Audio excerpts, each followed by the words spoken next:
I'll read and deal with the issues of irregularities and illegalities.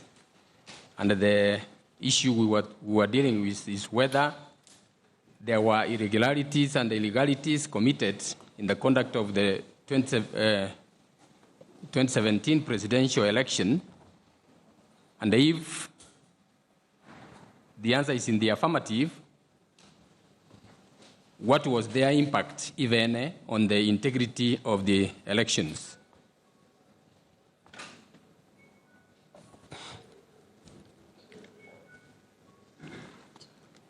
While the impugned election was conducted in violation of the relevant constitutional principles, the same was also alleged to have been fraught with irregularities and illegalities that rendered the result unverifiable and thus indeterminate.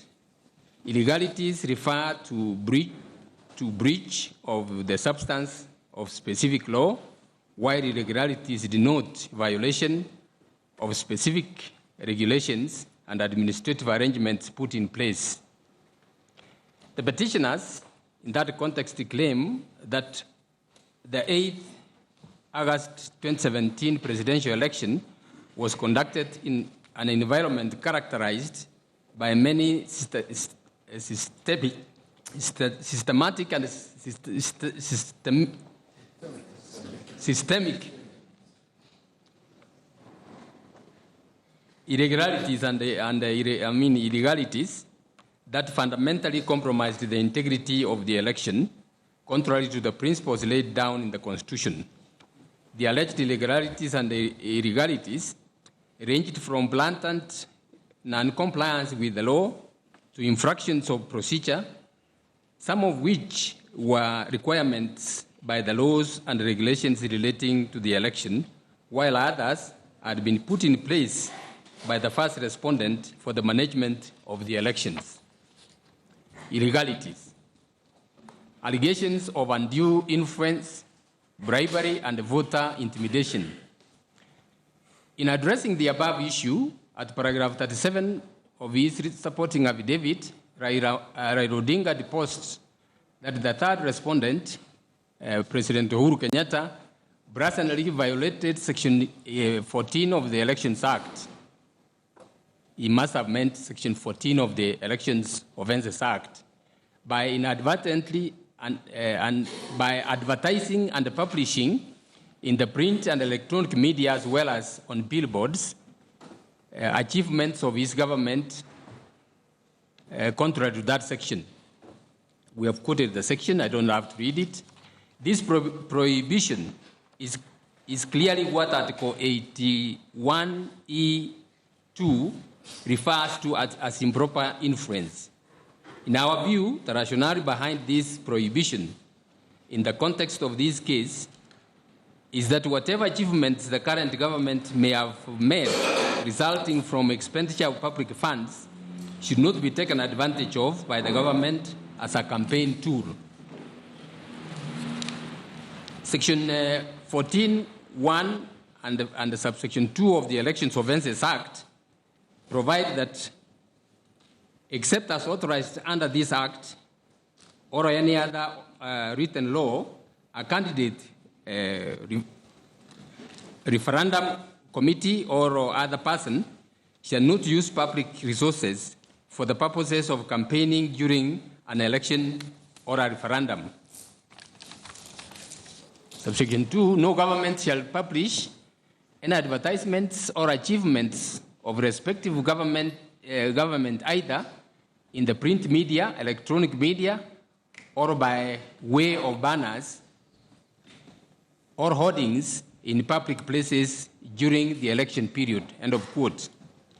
In response to these allegations of improper influence and misuse of public resources, the third respondent submitted that the petitioners had not adduced evidence showing that the particulars of such a sponsorship and that in any case, it is the mandate of the Presidential Delivery Unit to enhance accountability of a government to its citizens by availing information relating to the ongoing projects. We note in the above regard that the first petitioner has not attached any material evidence to support his proposition. That being the case, we are unable to make any determination on this issue of lack of material particulars. Furthermore, the third respondent submitted that the question whether he was allegedly sponsoring the advertisement of the government's achievement in the print and electronic media is pending at the High Court in the case of Apollo Mboya versus the Attorney General and others, and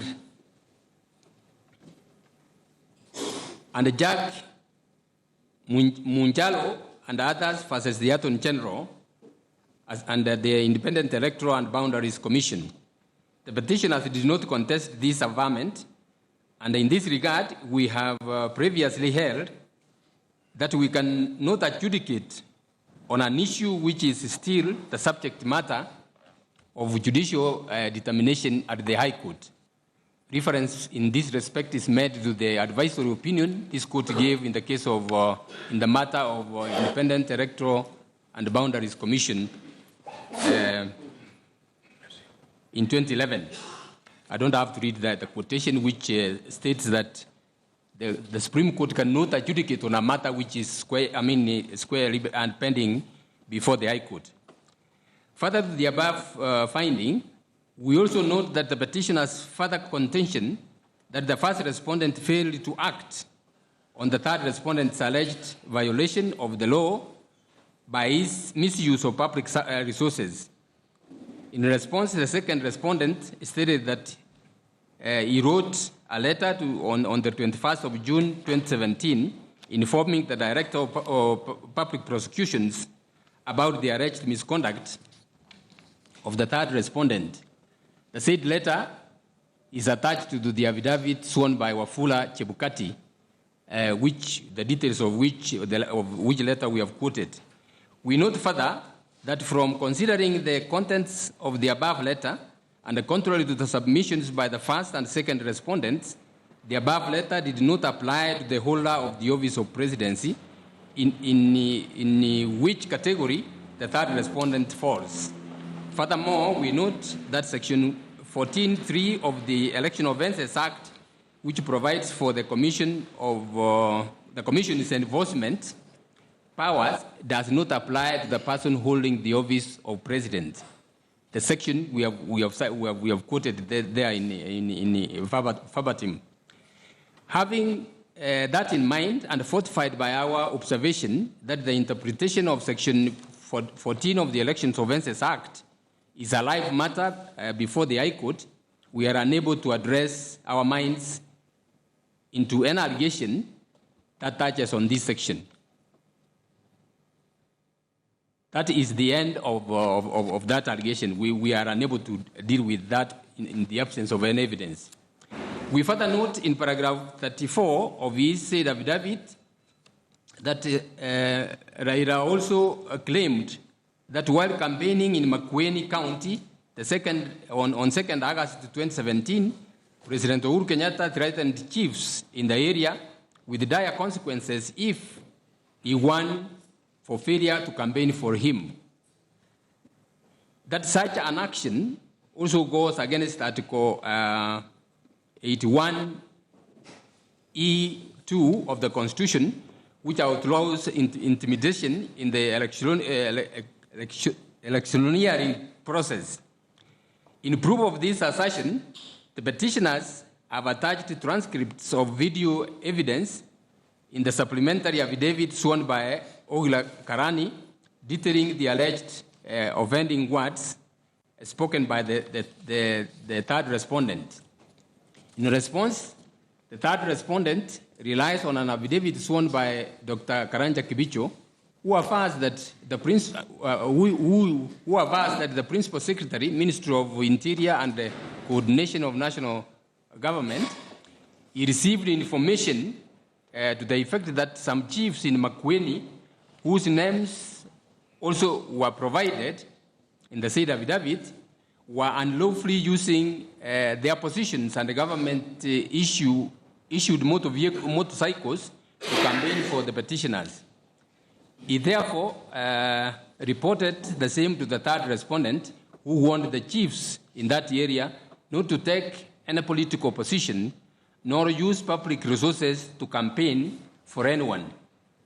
According to Dr. Kibicho, it is against that background that the third respondent uttered the words, uttered the remarks now embalmed by the petitioners. In the above context, Section 10 of the Election Offences Act is also relevant. We have quoted the full section. What then is the meaning of undue influence in the context of electoral malpractices, and particularly as used under Section 10 above?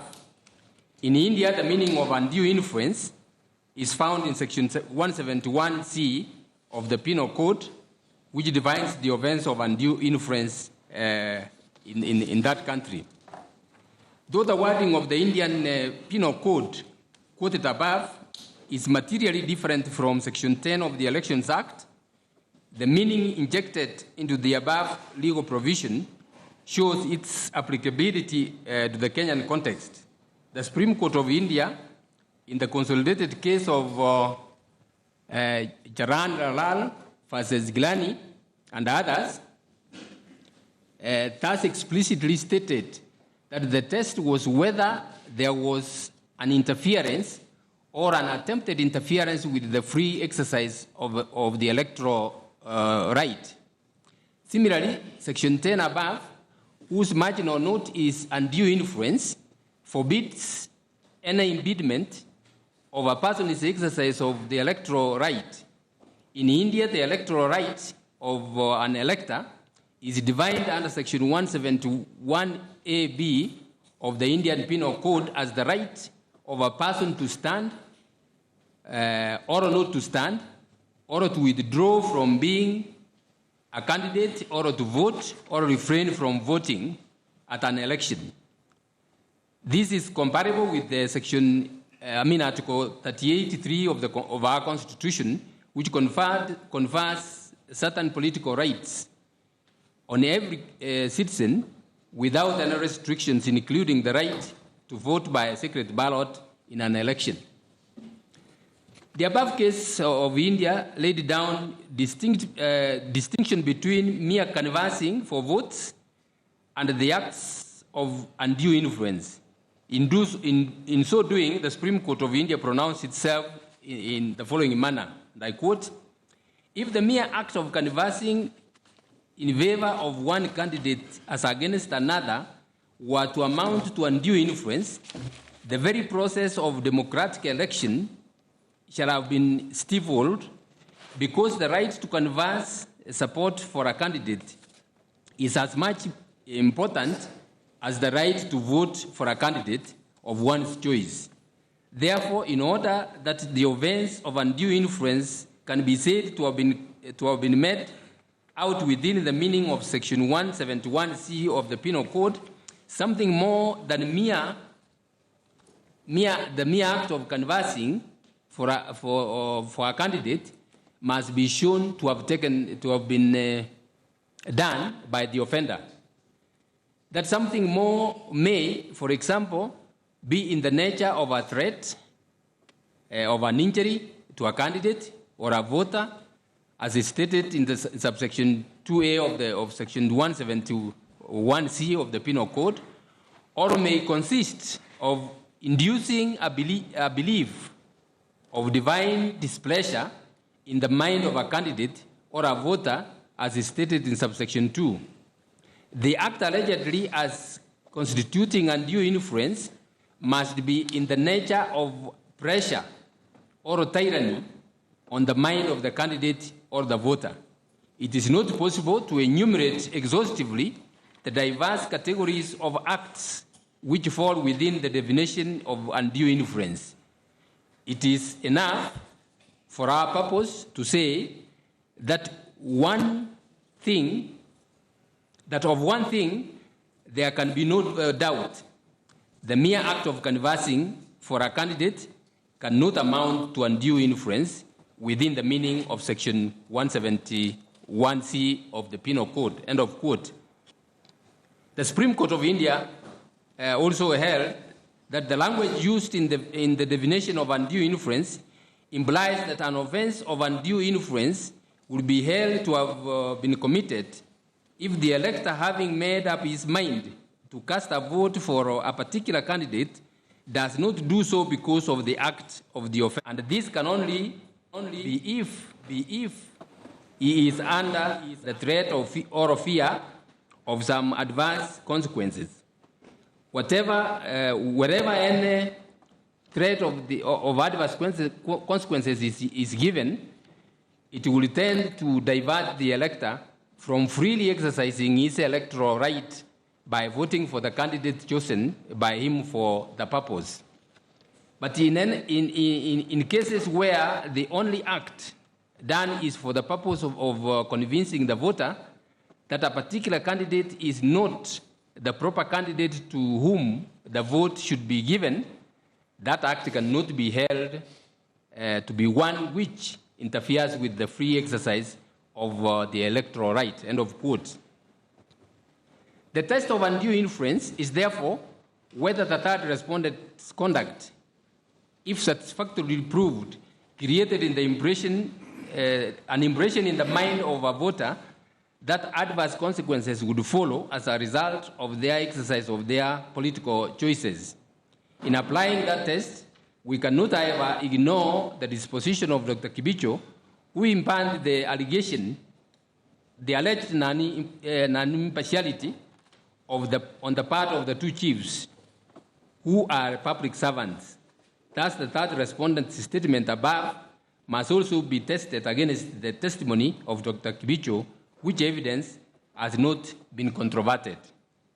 In the above context, therefore, as a case been made out against the third respondent for the commission of the offense of undue influence within the required standard of proof, have the petitioners dispelled the third respondent's position that he was merely giving a directive that it was against the law for a public officer to openly take political positions in support of one candidate against the other?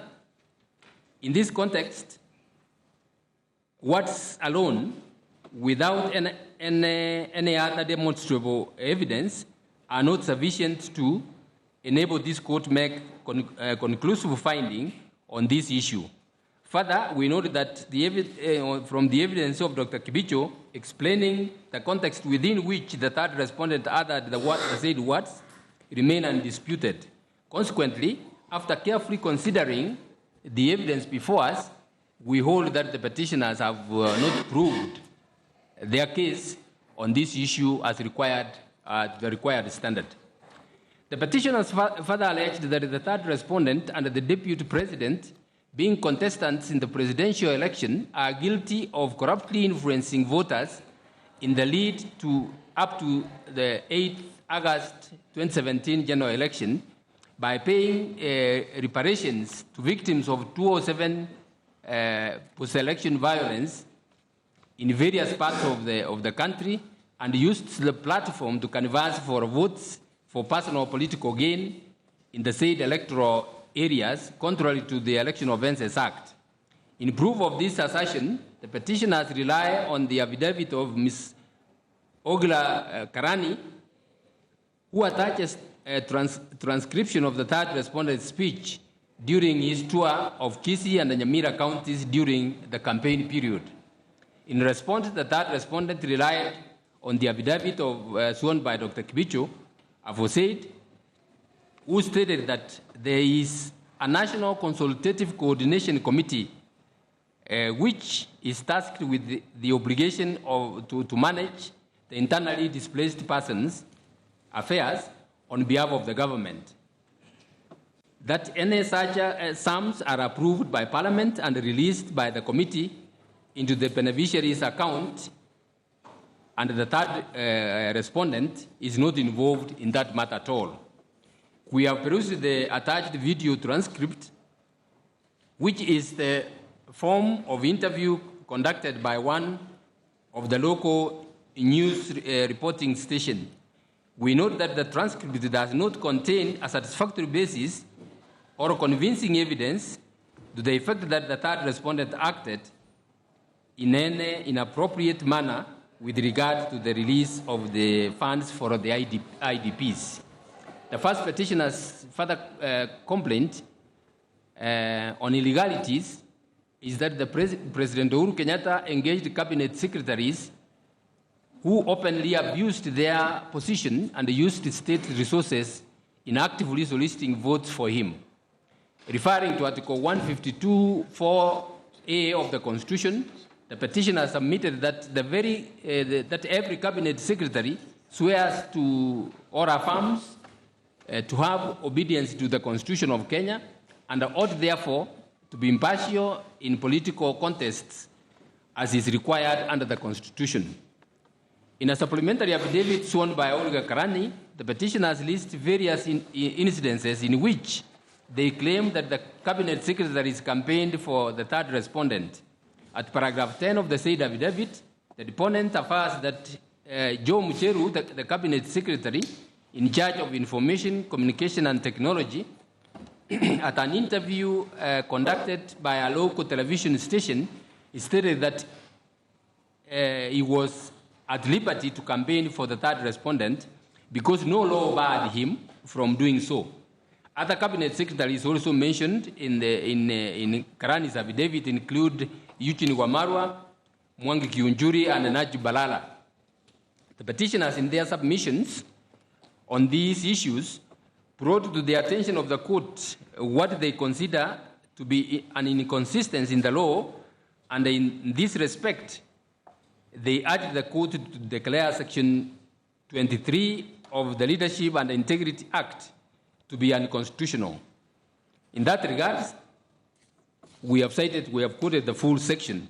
The petitioner submitted that since cabinet secretaries are state officers, they ought to be impartial, but that Section 23 above gives them leeway for impartiality. The third respondent contested that submission and urges the court to disregard it, since the issue of unconstitutionality was not pleaded in the petition, but was only introduced as an argument in the petitioner's oral submissions. The third respondent also urges that the Supreme Court, in exercise of its exclusive original jurisdiction, cannot adjudicate on the unconstitutionality of an act of Parliament, since that is a matter within the domain of the High Court in exercise of its jurisdiction under Article 165(3)(d) of the Constitution.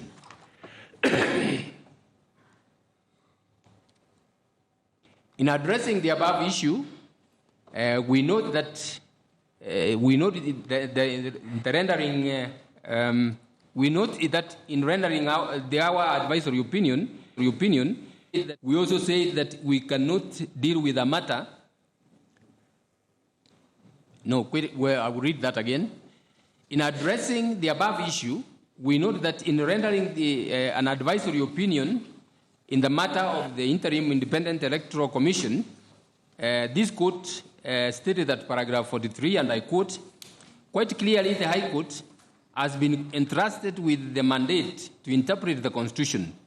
This empowerment by itself, however, does not confer upon the High Court an exclusive jurisdiction, for by the appellate process, both the Court of Appeal and the Supreme Court are equally empowered to interpret the Constitution, certainly in respect of matters resolved at the first instance by the High Court.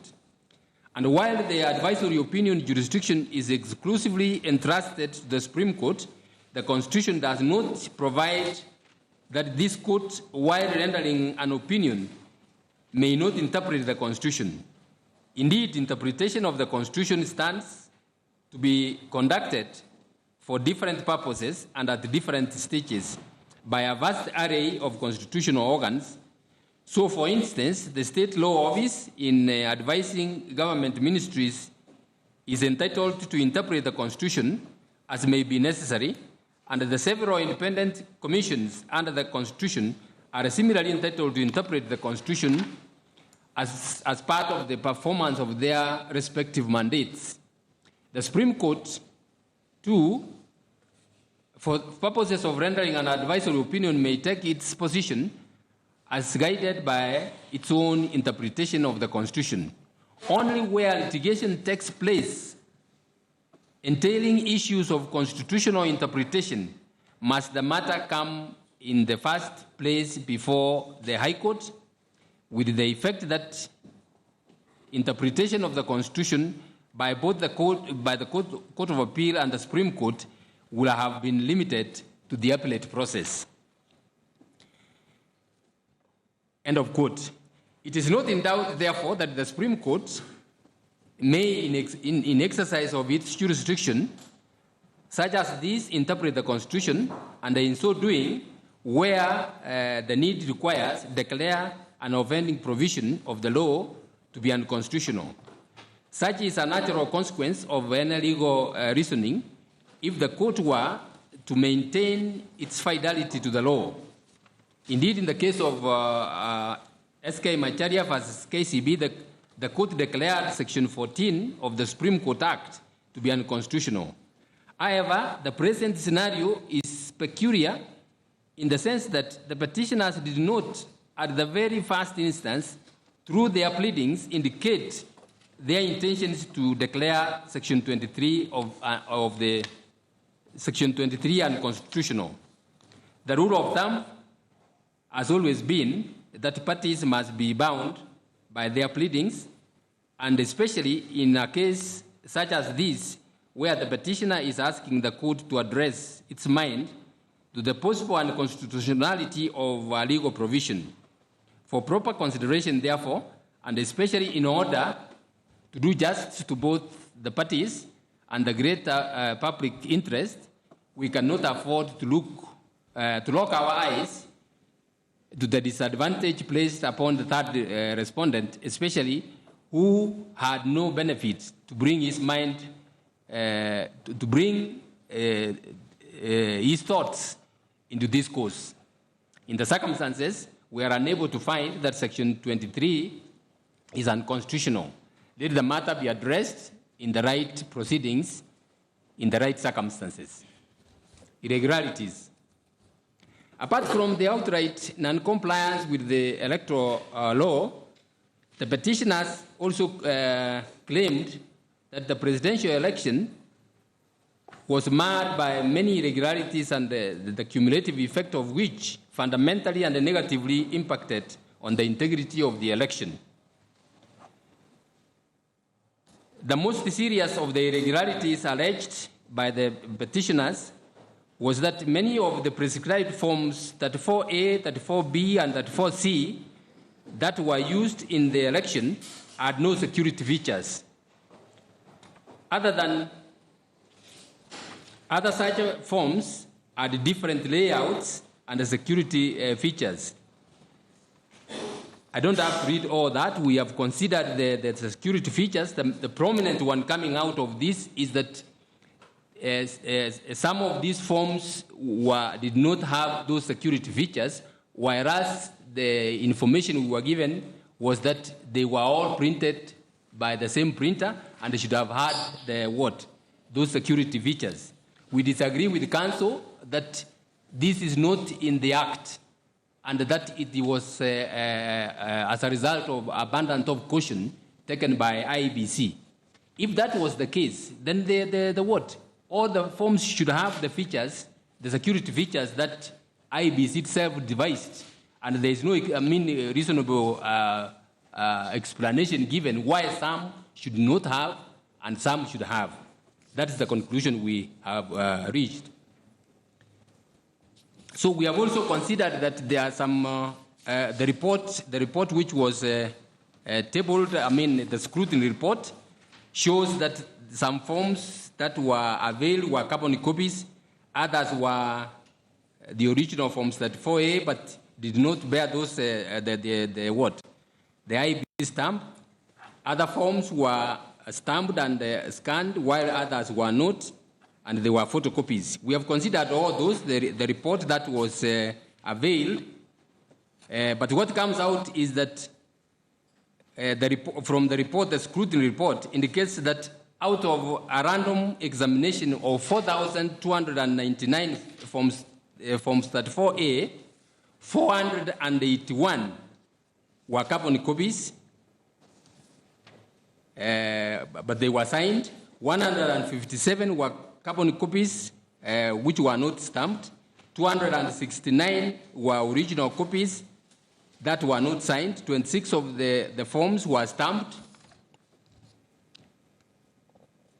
And some were not signed by the agents as required, and there was no explanation given as to why the agents did not sign, or they were, why they were not given to sign.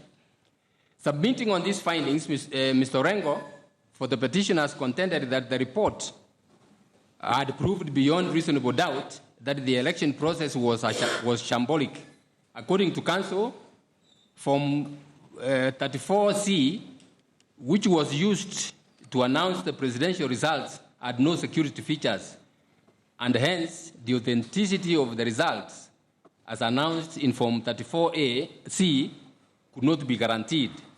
Counsel further contended that in totality, the number of votes affected is more than 90 constituencies. In more than 90 constituencies, as a consequence of these irregularities, could be as high as 5 million.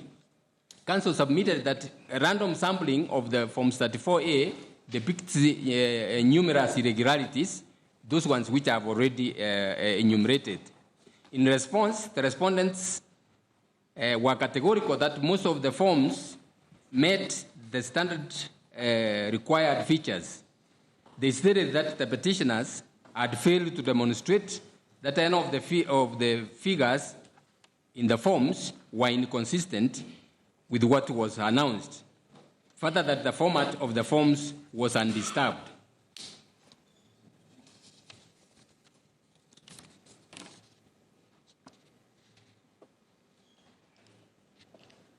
I'm trying to skip the parts which are details of which I've explained.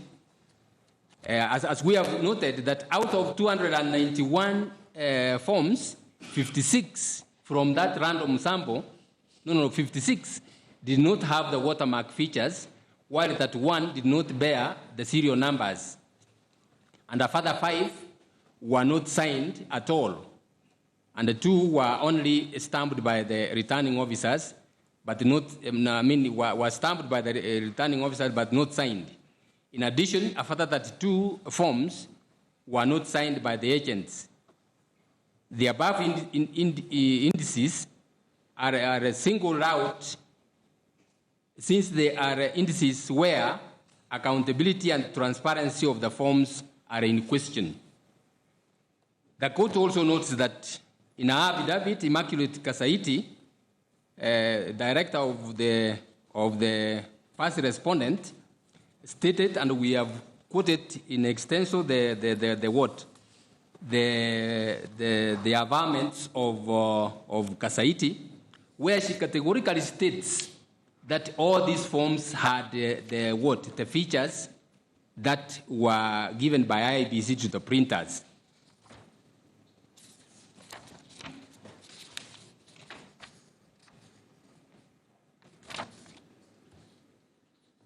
The above categorical statement differs completely with the abundance of caution submission by Mr. Muite, Senior Counsel, that it is not in the law and this was just optional for IBC to make. In the above context, we now turn to examine the applicable statutory provisions in this regard. As pointed out by the petitioners, there is a reasonable expectation that all forms ought to be in a standard form and format, and though there is no specific provision requiring the forms to have watermarks and serial numbers as security features, there is no plausible explanation for this discrepancy, more so when Immaculate Kasaiti deposed that all of them had those features. There is another set of discrepancies relating to 31 forms not being signed by the agents, 103 forms where the handover report was not signed. against the regulations that require that.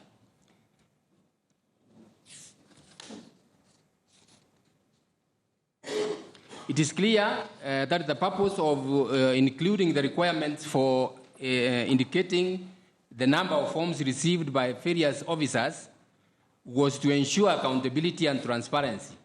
It is therefore unfortunate that out of the random sample of 4,299 forms that 4A examined, a total of 189 forms had not been filled in the handover section, whereas 287 forms had not been filled in the takeover section. Such a kinds of scenarios raises the question as to the kind of verification done, if at all, by the chairperson of the commission. As Forms 34A,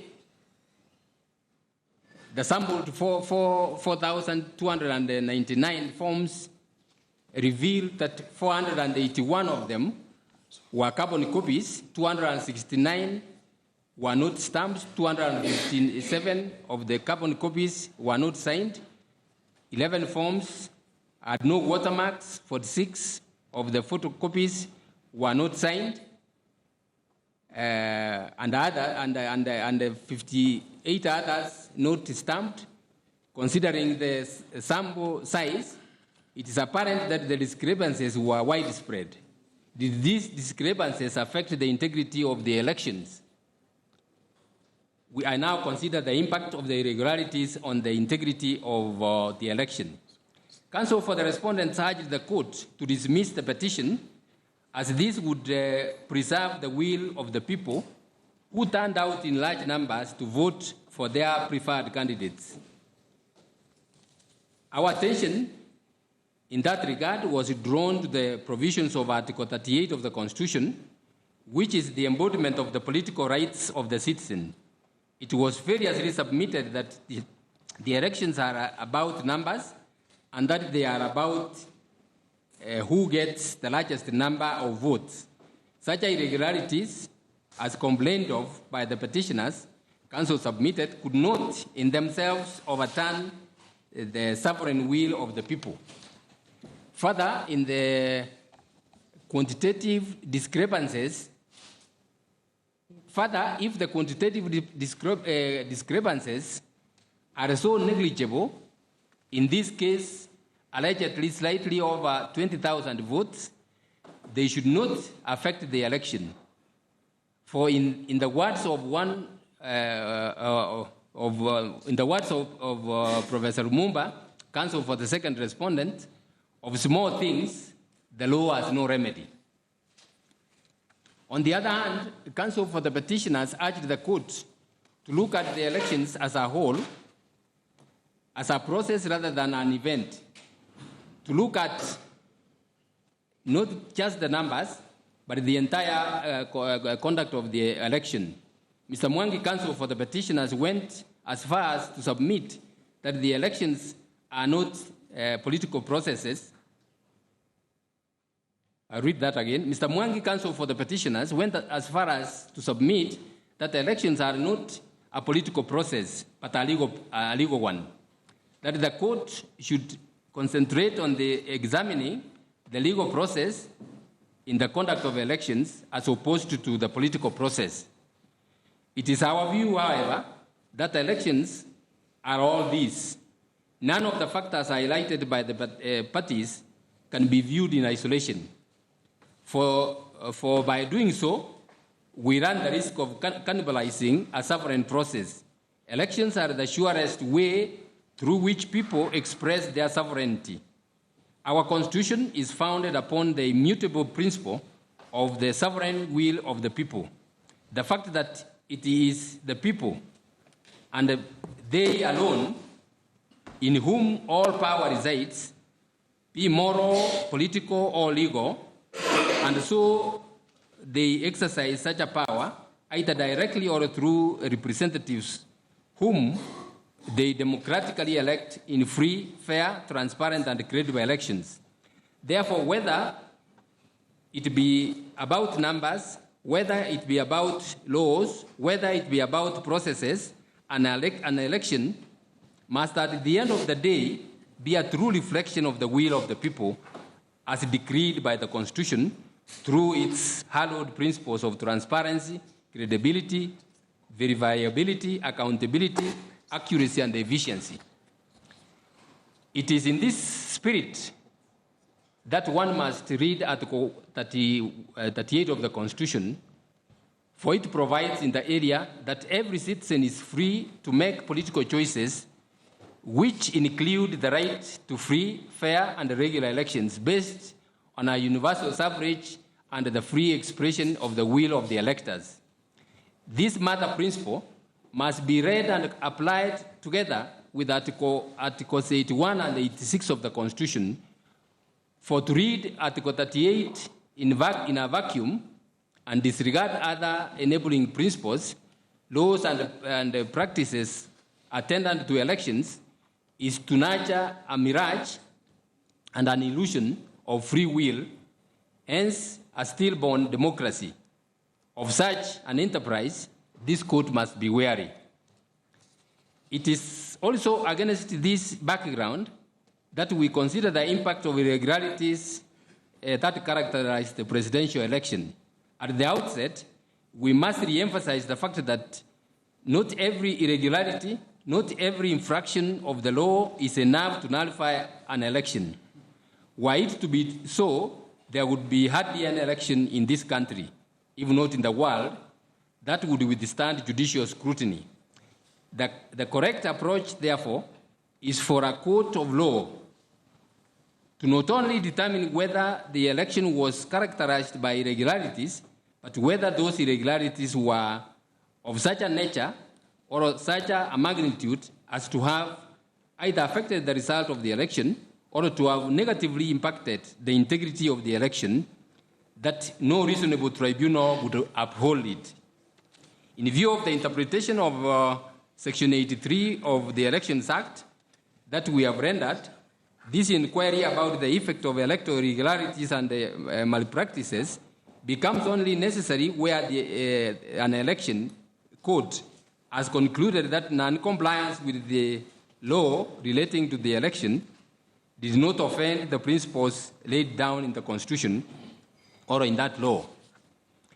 But even where a court has concluded that the election was not conducted in accordance with the principles laid down in the Constitution and the applicable electoral laws, it is good judicial practice for the court to still inquire into the potential effect of any irregularities that may have been noted upon an election. This helps to put the agencies charged with the responsibility of conducting elections on notice. In the impending presidential election, one of the most glaring irregularities that came to the fore was the deployment by the first respondent of prescribed forms that either lacked or had different security features. The first respondent had submitted by way of affidavit and in open court that out of abundance of caution, it had embedded into the prescribed form such impenetrable security features that it was nigh impossible for anyone to tamper with them. The court was also minded that this was done despite being not a requirement of the law. However, the scrutiny order and the scrutiny ordered and conducted by the court brought to the fore momentous disclosures. What is this court, for example, to make of the fact that 290 out of 290 Forms 34B that were used to declare the final results, 56 of them had no security features. What had the security features touted by the first respondent disappeared to? Where had they disappeared to? Could these critical documents be still considered genuine? If not, then could they have been forgeries introduced in the vote tabulation process? If so, with what impact to the numbers? If they were forgeries, who introduced them into the system. If they were genuine, why were they different from the others? We were disturbed by the fact that after an investment of taxpayers' money running into billions of shillings for the printing of election materials, the court would be left to ask itself basic fundamental questions regarding the security of voter tabulation forms. Form 34C, which was the instrument in which the final result was recorded and declared by the public, was itself not free from doubts of authenticity.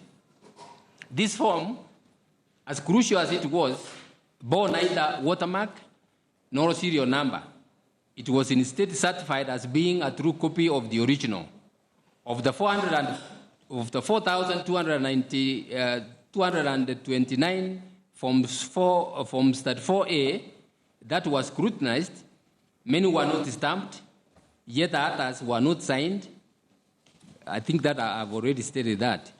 Why would a returning officer, or for that matter, the presiding officer, fail to or neglect to append his signature to a document whose contents he or she generated? Isn't the appending of the signature to form a bearing that the tabulated results, the last solemn act of assurance to the voter by such an officer that stands by the numbers on the form? Where do all these inexplicable irregularities that go to the very heart of electoral integrity leave this election? It is true that where the quantitative difference in numbers is negligible, the court, as we were urged, should not disturb the election. But what if the numbers are themselves a product not of the expression of the free and the sovereign will of the people, but of many unanswered questions with which we are faced? In such a critical process as the election of the president, isn't quality just as important as quantity? In the face of all these troubling questions, would this court, even in the absence of a finding of violations of the Constitution and the law, have confidence to lend legitimacy to this election? Would an election observer, having given clean bill of health to this election on the basis of what he or she saw on the voting day, stand by his or her verdict when confronted with these imponderables? It is to the Kenyan voter that a man or a woman who wakes up at 3 a.m. on voting day, carrying with him or her the promise of the Constitution to brave the vicissitudes of nature in order to cast his or her vote, that we must leave that judgment. In concluding this aspect of the petition, it is our finding that the illegalities and the irregularities committed by the first respondent were of such a substantial nature that no court, properly applying its mind to the evidence and the law as well as the administrative arrangements put in place by IEBC, can in good conscience declare that they do not matter and that the will of the people was expressed nonetheless. We have shown in this judgment that our electoral law was amended to ensure that in substance and form, the electoral process and the results are simple yet accurate and verifiable. The presidential election of 8 August 2017 did not meet the simple test, and we are unable to validate it, the results notwithstanding.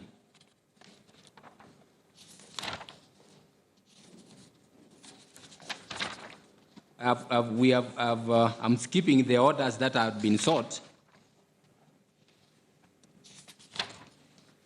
In conclusion, in this judgment, we have settled the law as regards Section 83 of the Elections Act and its applicability to the presidential election. We have shown that, contrary to the popular view, the results of an election in terms of numbers can be overturned if a petitioner can prove that the election was not conducted in compliance with the principles laid down in the Constitution and the applicable electoral law. Never was the word "or" been given such a powerful meaning. Why did we do this?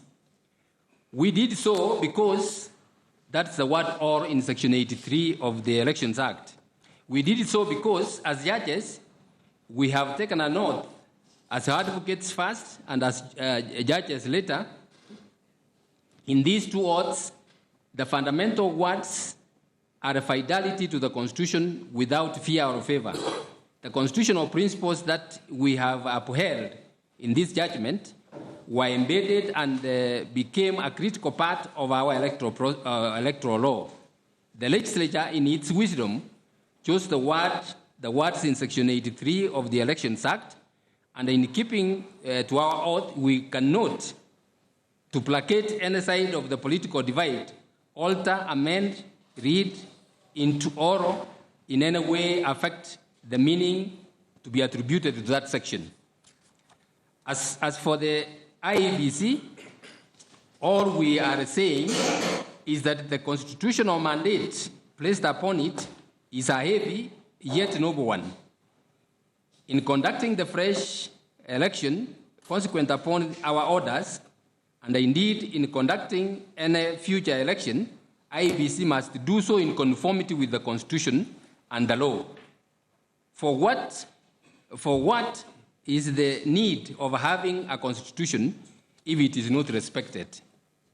Having taken note of Mr. Nyamudi's submissions, which appeared to suggest that IEBC had put in place a complementary system for transmission of results, a system that was neither simple nor known to the petitioners, we hereby direct that in conducting the fresh election, IEBC must put in place a complementary system that accords with the provisions of Section 44A of the Elections Act.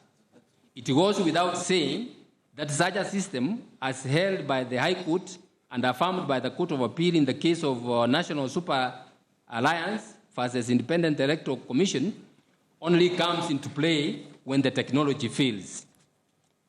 In the 2013 Raila Odinga case, the court stated, and I quote, "It should not be for the court to determine who comes to occupy the presidential office, save that this court, as the ultimate judicial forum entrusted under the Supreme Court Act, with the obligation to assert the supremacy of the Constitution and the sovereignty of the people of Kenya, must safeguard the electoral process and ensure that the individual succeed to the power in the presidential office only in compliance with the law regarding the elections." We reiterate those words in this petition, and for as long as the Constitution of Kenya has the provisions regarding the mandate to overturn a presidential election in appropriate circumstances, it will do so because the people of Kenya, in the preamble to the Constitution adopted, enacted and gave unto themselves the Constitution, and for themselves and the future generations. It is also our view that the greatness of a nation lies not in the mighty of its armies, important as that may be, not in the largeness of its economy, important as that may also be. The greatness of a nation lies in its fidelity to the Constitution and the strict adherence to the rule of law, and above all, the fear of God. The rule of law ensures that society is governed on the basis of the rules and not the mighty of force. It provides a framework for orderly and objective relations between citizens in a country. In Kenya, in the Kenyan context, this is underpinned in the Constitution. And as Surabaj, a former Attorney General of India, wrote, "The rule of law is the heritage of all mankind, and a salutary reminder that wherever law ends, tyranny begins. Cast the rule of law to the dogs, and as Luton once observed, The government becomes an euphemistic government of men. He adds, history has shown, sadly I might add, that even the best rulers have fallen prey to the cruel desires of naked power, and that reliance on the goodwill of politicians is often a risky act of good faith, end of the quote. The moment we ignore our constitution that the Kenyans fought for decades, we lose it. We further note that elections world over are competitive features. Presidents in many parts of the world, and especially in Africa, wield a lot of power. The influence that comes with that office makes it very attractive. That influence cascades down through all the elective positions to the lowest. Candidates and political parties often do anything to be elected. Besides the candidates, the electorate themselves, hoping for an improved standard of living, get equally agitated. All these factors make elections at every level extremely high-pressure events. If these are mismanaged or candidates do not respect the rule of law, if the average citizen, political parties, and even candidates themselves do not perceive them as free and fair, elections can and have led to instability in some countries. Examples of such cases are abound, but we don't need to look far. We know what we went through in 2007, post-election skirmishes that left over 1,000 people dead and over 5,000 others displaced and drove the country almost to the brink of precipice, not to mention the economic crisis that was thereby wrought. In the circumstances, and in answer to the respondents' harp on the numbers, we can do no better than to quote the words of the Indian Court of Appeal, where the judge says, there is no denying the fact that the election of a successful candidate is not likely to be interfered with by the courts. The courts generally lean in favor of the returned candidate and place the onus of proof on the person challenging the end result of an electoral contest. That approach is more in the nature of a rule of practice than a rule of law, and should not be unduly stretched beyond a limit. We say so because while it is important to respect the popular verdict and the courts ought to be slow in upsetting the same, it is equally important to maintain the purity of the electoral process. An election which is vitiated by reason of corrupt practices, illegalities, and irregularities cannot obviously be recognized and respected as the decision of the majority of the electorate. The courts are, therefore, duty-bound to examine the allegations wherever the same are raised within the framework of the statute without being unduly hyper-technical in its approach and without being oblivious to the ground realities. Experience has shown that the electoral process is, despite several safeguards taken by the statutory authorities concerned, often vitiated by use of means, factors, and considerations that are specifically forbidden by the law. What of the argument that this court should not subvert the will of the people? This court is one of those to whom the sovereign power has been delegated under Article 1(3)(c) of the Constitution. All its power, including the invalidating of the presidential election, is not self-given nor forcibly taken, but is donated by the people of Kenya. To dishonestly exercise that delegated power and to close our eyes to the constitutional violations would be a dereliction of duty, and we refuse to accept the invitation to do so, however popular the invitation may seem. Therefore, however burdensome, but the majesty of the Constitution reverberates across the lengths and breadths of our motherland. Let it bubble from our rivers and oceans. Let it boomerang from our hills and mountains. Let it serenade our households from the treetops. Let it sprout from our institutions of learning. Let it toll from our sanctums of prayer. And to those we bear the responsibility of leadership, let it be a constant irritant. Have we, in executing our mandate, lowered the threshold for proof in presidential elections? Have we made it easy to overturn the popular will of the people? We do not think so. No election is perfect, and the technology is not perfect either. However, where there is a context in which two houses of parliament jointly prepare a technological roadmap for conduct of elections and insert a clear and simple technological process in Section 39(1)(c) of the Elections Act, with the sole aim of ensuring a verifiable transmission and a declaration of the result system, how can this court close its eyes to an obvious and near total negation of the transparent process? In keeping with our pronouncement regarding the burden and the standard of proof in election petitions, we are therefore satisfied that the petitioners have discharged the legal burden of proof as to squarely shift it to the first and second respondent. We are also of the firm view that having so shifted the burden has not in turn been discharged by the first and second respondents as to raise substantial doubt in regard to the petitioner's case. For the above reasons, let this judgment then